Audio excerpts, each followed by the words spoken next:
ঈদের আমেজ শেষ না হতেই দরজায় কড়া নাড়ছে বাঙালির প্রাণের উৎসব পহেলা বৈশাখ। পুরনোকে বিদায় আর নতুনকে বরণ করে নেয়ার এই দিনটি ঘিরেই প্রতি বছরই শুরু হয় ব্যাপক প্রস্তুতি। শহরের অলিগলি থেকে শুরু করে বড় শপিং মল সহ সব জায়গায় এখন বৈশাখের আমেজ। সাদা লাল রঙের পোশাক, কপালে টিপ, খোপায় ফুল আর পাঞ্জাবিতে সেজে ওঠেন সকলে। তবে এবার এই উৎসবের আনন্দের পাশাপাশি নিরাপত্তা নিশ্চিতে আরোপ করা হয়েছে একাধিক কঠোর বিধিনিষেধ, যার মধ্যে রয়েছে সন্ধ্যা ৬টার মধ্যে সকল অনুষ্ঠান শেষ করার নির্দেশনা।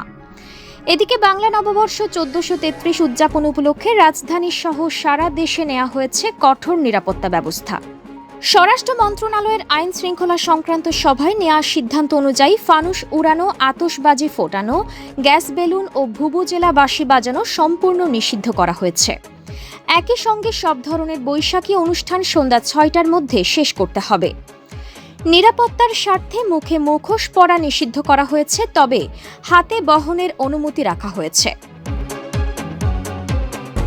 সচিবালয়ে স্বরাষ্ট্র মন্ত্রণালয়ের সম্মেলন কক্ষে অনুষ্ঠিত এ সভায় এসব সিদ্ধান্ত নেওয়া হয় বলে জানিয়েছেন মন্ত্রণালয়ের জনসংযোগ কর্মকর্তা ফয়সাল হাসান। এর পাশাপাশি বৈশাখী শোভাযাত্রায় অংশগ্রহণকারীদের শুরুতেই মিছিলে যোগ দেওয়ার নির্দেশনা দেওয়া হয়েছে। শোভাযাত্রা শুরুর পর মাঝপথে কেউ প্রবেশ করতে পারবে না। রমনা বটমূল, ঢাকা বিশ্ববিদ্যালয় এবং আশপাশের গুরুত্বপূর্ণ এলাকায় ডগ স্কোয়াড দিয়ে তল্লাশি চালানো হবে। গুরুত্বপূর্ণ পয়েন্টগুলোতে থাকবে ওয়াচ টাওয়ার, সিসি ক্যামেরা ও আর্চওয়ে। ইফটিজিং, ছিনতাই ও পকেটমার রোধে সাদা পোশাকে গোয়েন্দা নজরদারি বাড়ানো হবে এবং নির্বাহী ম্যাজিস্ট্রেটের নেতৃত্বে ভ্রাম্যমাণ আদালত পরিচালিত হবে।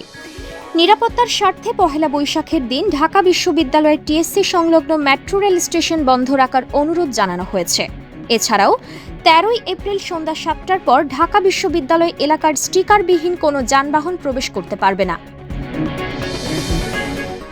সাধারণ মানুষকে ব্যাগ, ব্যাকপ্যাক, দিয়াশলাই কিংবা লাইটার বহন না করার জন্য অনুরোধ করা হয়েছে।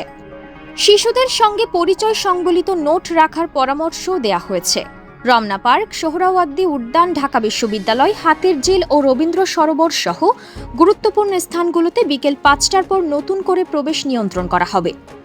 চারুকলা অনুষদের ঐতিহ্যবাহী বৈশাখী শোভাযাত্রাকে ঘিরেও থাকবে বাড়তি নজরদারি। সবকিছু মিলিয়ে উৎসবের আনন্দ বজায় রেখে নিরাপদ পরিবেশ নিশ্চিত করতে কাজ করছে আইন শৃঙ্খলা রক্ষাকারী বাহিনী। ডেস্ক নিউজ, অগ্রযাত্রা প্রতিদিন। অগ্রযাত্রা প্রতিদিন,